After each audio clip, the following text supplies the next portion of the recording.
Welcome to the Eko Lens Podcast, the podcast where we'll view assistive technology through the eyes of folks with lived experience. I'm your host, Kenisha, and each episode we're going to explore how dignity and design and innovation really intersect to empower blind and low vision communities. We're not just reviewing tech, we're reframing it. And there's a space for truth telling, for honoring the voices that often go unheard, and for challenging the industry to do better. Whether a developer, a user, or someone else who simply believes in equity, you're in the right place. This is the Eko Lens. Let's take a closer look.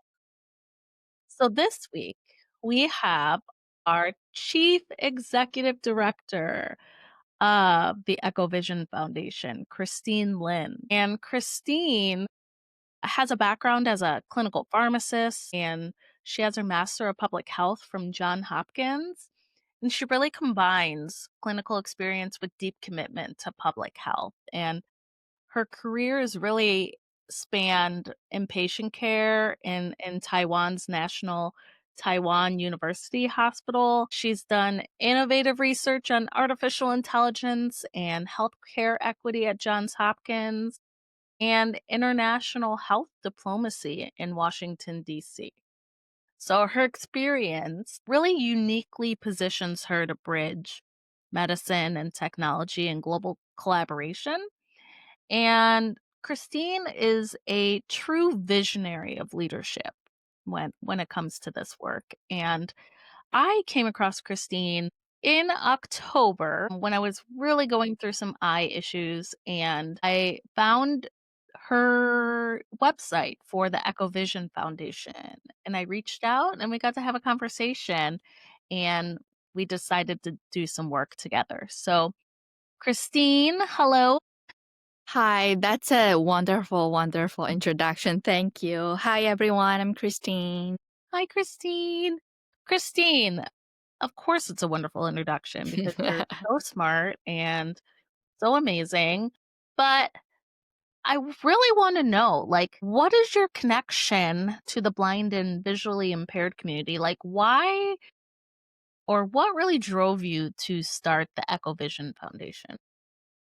So, Eko is actually my grandmother's name. Her name is Eko, and Eko is blind with glaucoma.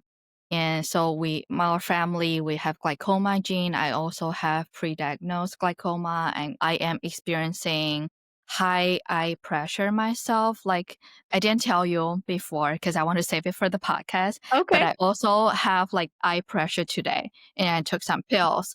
But I think that happens to me and happened to my family. So that's why I want to start to help with the blind. And it starts with like one conversation with my grandmother this year when I go back to Taiwan and I have a dinner with her. And she started crying in the middle of she said, I cannot see you beautifully walking, and I cannot see you wearing beautiful dress. I cannot see you growing up anymore. And that like I start crying in my heart. I cannot Yeah. cry. But so that hit me a lot. I feel like, yeah, and with my family gene, I might be blind in the future. So I really want to create something, help with something for myself and for people like me and for people who already are suffering from vision impairment. So that's my connection to the blind. Christine, thank you for sharing that. And first and foremost, I want to say I'm sorry. I know your eyes are hurting. You didn't tell me about the pressure. So we actually rescheduled last week. We were supposed to record last week, and we rescheduled because we were both having a lot of eye issues. And it's important to know that as someone with lived experience who is going through some of these things, like we can have those health issues or even off days, like at any point in time, and we can't pinpoint it. And I know yours is like maybe you can't feel when it's coming on, right? Yes. So it's usually before, during, and after my period, but also whenever I use too much screens, feel the eye pressure and I sometimes cry a lot. I cannot look at the lights anymore. I cannot turn my screen on anymore. So usually I'll have a day off, but that's a luxury. Like a lot of people, you have to work and just it's your daily life. Yeah. So yeah. Mm. And I'm very Christine, thankful. Sorry to go interrupt you. ahead. I'm very thankful that I text you, said, "Oh, I'm feeling unwell with my eyes. Can we reschedule for the next day?" And you were like, "You're also experiencing the same thing." Yeah, yeah, I had to get a huge, like, shot in my eyeball last week, and it took me out for a couple of days. It was rough. Christine, what is, like, the vision of Eko Vision Foundation? What is the mission? What is can you tell I mean, I know what it is, but can you tell our listeners a little bit more about, what Eko Vision Foundation is really set to do? So, Eko Vision Foundation is a registered 501c3 nonprofit organization, and we are helping the blind and low vision with accessible and privacy first technology. So, we have three little missions. One is we want to serve as a bridge between the blind and the technology. And the second one, we emphasize privacy with blind a lot because like when sighted people can choose when I want to play with the meta eyeglasses, for example, but blind people cannot choose when they want to let AI see their world. They cannot choose when they want the AI see their surroundings, their room, their private area, but they need AI and technology to help with their daily life. So we want to emphasize the privacy for the blind. That's our second mission. And the third mission is we also want to partner with technology partners that we want to tell them truly understand, let them truly understand the blind people's needs. Yeah. Yeah, and it's coming together slowly, right? You know, we've been reaching out to some partners and trying to build our partnership and our registry essentially of Hmm. folks that we can reach out to and get information about these assistive technologies and get some information about who we can partner up with. And okay, so there's a program that's coming out of this that we're trying to get up and running, right? So Yes. tell us a little bit about Beautiful and what that is. After talking to a lot of people, a lot of organization also helping the blind, um, we come up with the idea that is no one else is doing. And I think it's really, really helpful for the blind community and also for technology companies that is called Beautiful Project. It's blind experience assessment for user technology and also for innovation, feedback, usability, and learning. So it's beautiful. And this project, we are creating a truly freely platform for the blind technology user to rate their product, rate every company's product, and to say their true opinion about every assistive technology. So basically, we want to be the Yelp or the Google review for the Yeah, blind because when sighted people want to buy a new phone, they can look at the Google review, they can look at Reddit review, they can look at YouTube videos to help them choose what phone is better for their budget. And but when blind, like I'm experiencing vision loss already, and there's not much information online.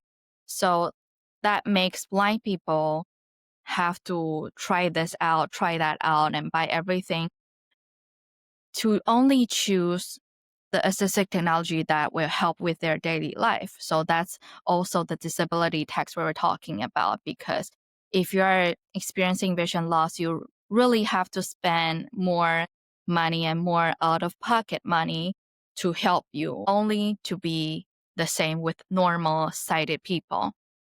So we want to reduce the disability tax by making people have informed decision before they buy assistive technology. And by that way, we have the review system, we have the review platform, and technology company will know how is our opinion about their product. By that way, we can communicate with the technology company, say, hey, we like our product, but it's not really affordable. or we like your product, but this and that, we think you can have a little bit more improvement. So we are creating a review platform for people to freely speak about their opinion about assistive technology. That way we can understand each other's needs more. Yeah. I love that, and I'm excited to see when we really do start to get this going and get it up and running. What are you using any assistive technology right now? Are you reviewing anything or have you got to try anything out? I am not, but also because we are partnering with a lot of technology companies, so I get to learn a little bit about their product. But for me, I think there's not one single perfect product out there. And that's what we need to think about and work on to create the truly inclusive design technology for the blind. Absolutely. And from my perspective as a user and new to getting involved in assistive technology, like literally a couple of weeks ago, I think I had my first meetup with my assistive technology teacher to start to learn some of the new stuff. And there is so much. And I know that I have a privilege coming from a sighted world to now being legally blind, but it's a huge learning curve. It's a huge learning curve to learn some of these. They're very expensive unless you can find resources and get connected through organizations like us or some of your local organizations like your state bureau services or whatever it may be so they can help you with that. And a lot of folks end up exactly doing like you said, buying things like I think I bought like 3 or 4 different magnifiers even and tried them out and I was like, "This is not it." So, right, like going through and trying to find the best tool for you to be able to use. So, what is one tool right now that is like out there that you really love? But that I really love, let me think about it. Yeah.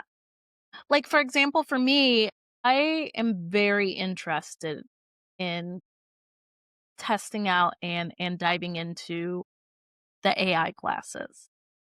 Like it's going to be really cool and already had experiences where I've been in the store and I can't read the labels and I get overwhelmed with the fluorescent light and things of that sort. I have learned that with AI glasses I could just say, "Hey Meta, read this for me," or whatever brand that we're Mhm. using and it would be able to help me make my life a little bit easier in the store.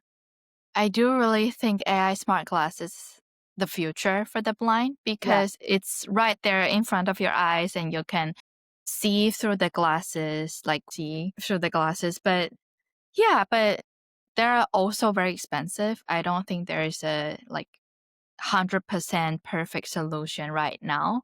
It should be more accessible and they should be also inclusive designed for the blind. Like they should have blind people tested and they should have blind people's feedback. I agree. Yeah. But I do think AI smart glasses are the future.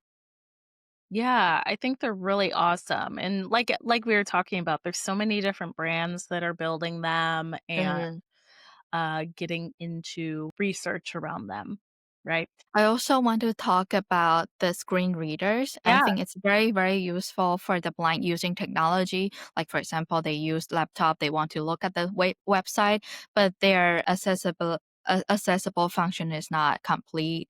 And there's a lot of improvement has to be done.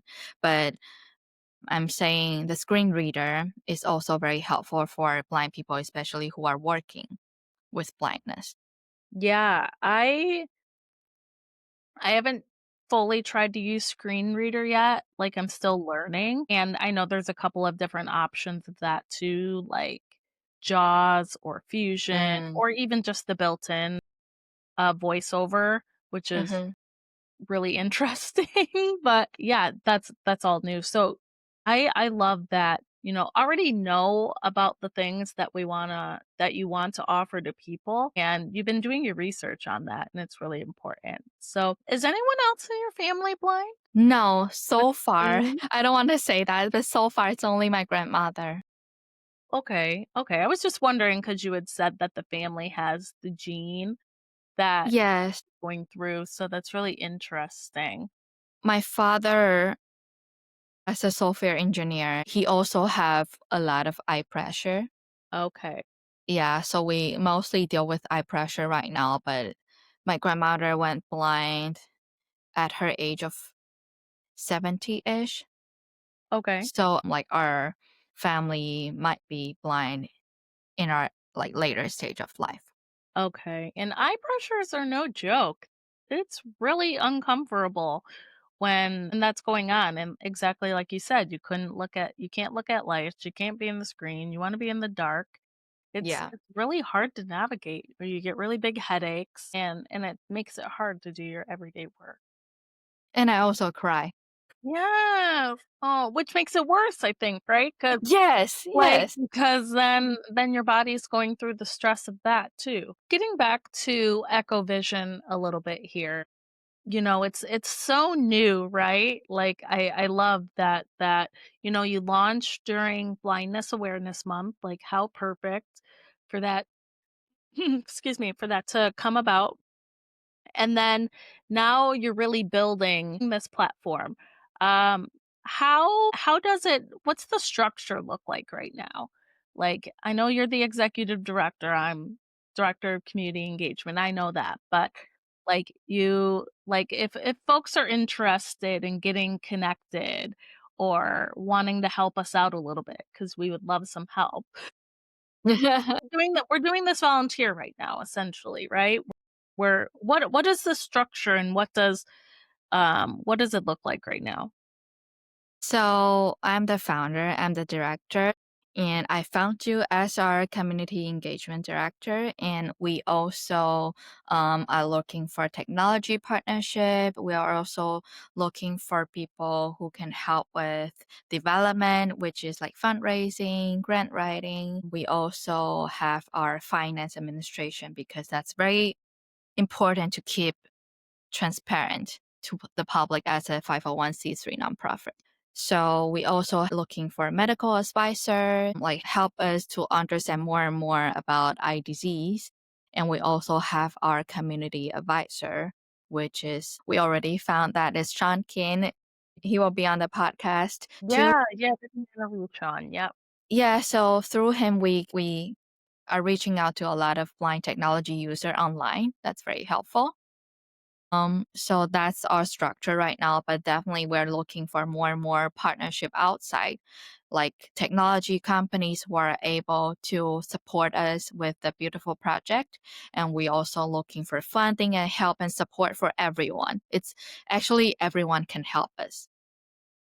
Yeah, so, we're definitely if you'd love to help us out, you can reach out to us.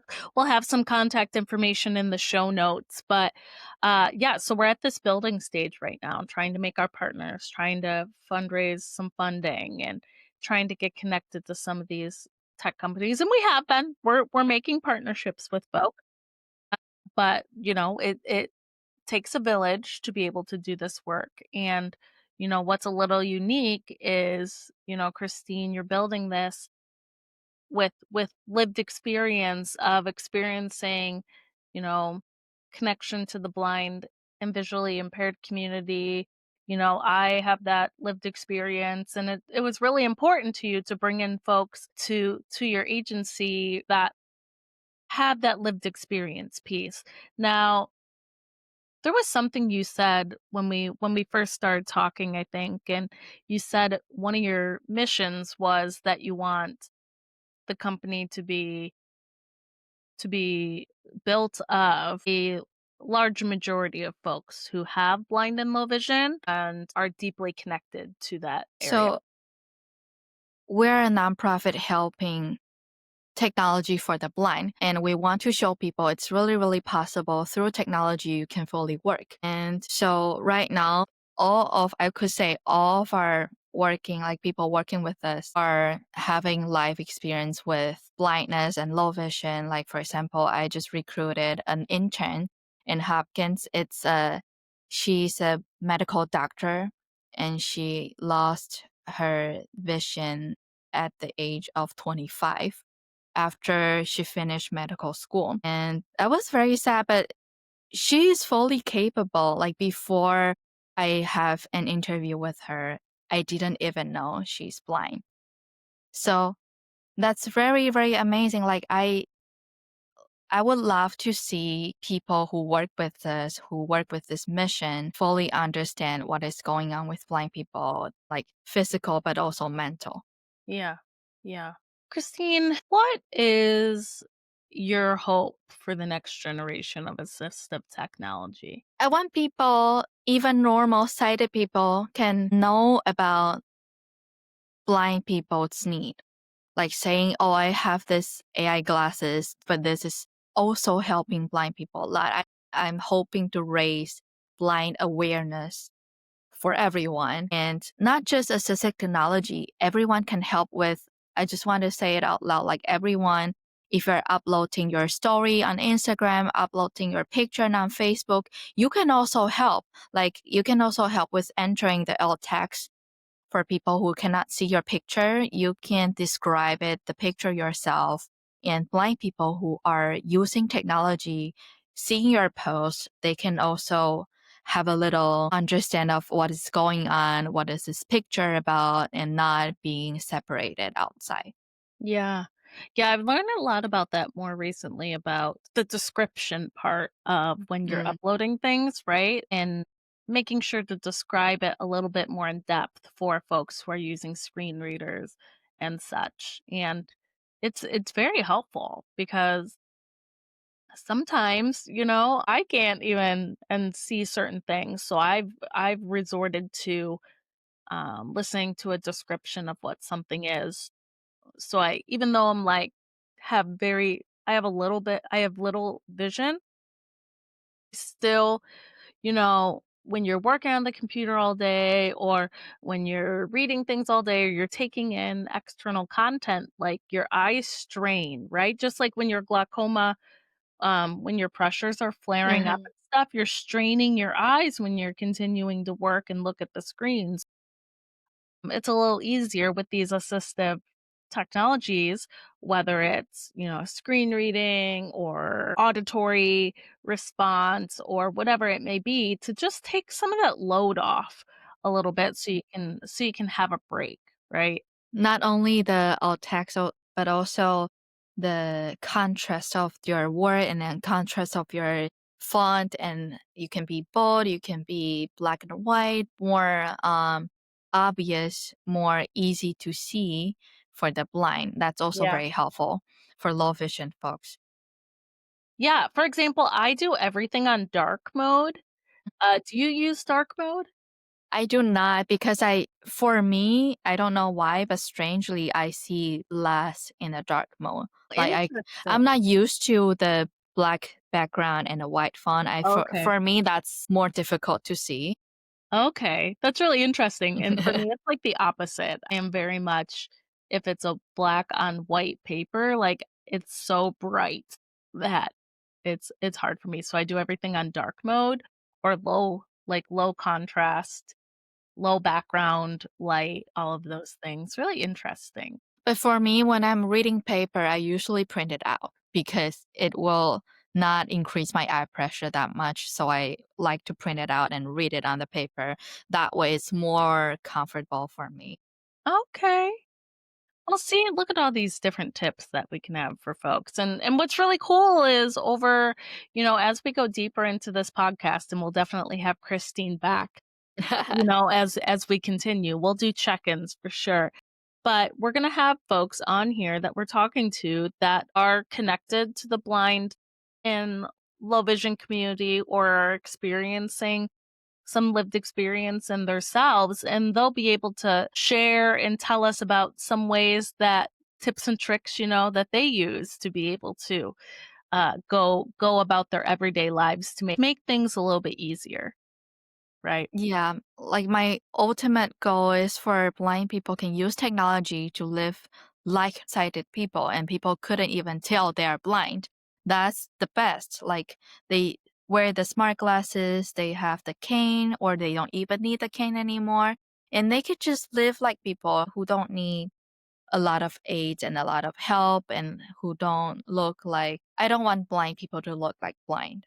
I want them to fully function, live with dignity, and just use technology to fill the gap of their vision loss. And that's very, very helpful. Like when people think of the blind, they think of the elderly, they think of people who have disease or have some accident and they went blind.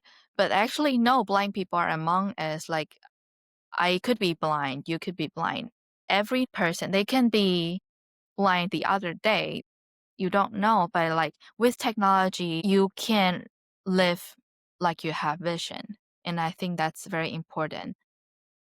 And I think that's the future I want to create for myself and also for you. Like, I know it's already very difficult to experience the vision loss, but you have to trust and you have to believe that with technology help, you can live normally like sighted people. It can be achieved by technology companies' awareness, it can be achieved by support from sighted people, support from everyone, and it can be achieved by blind awareness in the society. Yeah, I agree. I agree.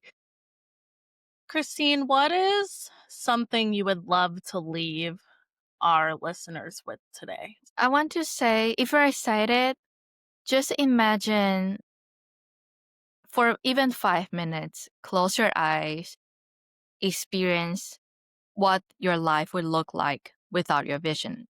Because everything you see, everything you experience right now, it's all with your vision. And you have to understand people without the vision, how difficult it is. And also open your eyes again. And that would be technology that could help for the blind. Like that would be the world for blind people with technology again. So I hope more and more people can understand the importance of vision and also understand the importance of technology for the blind that can really, really help them to see like you see. Yeah.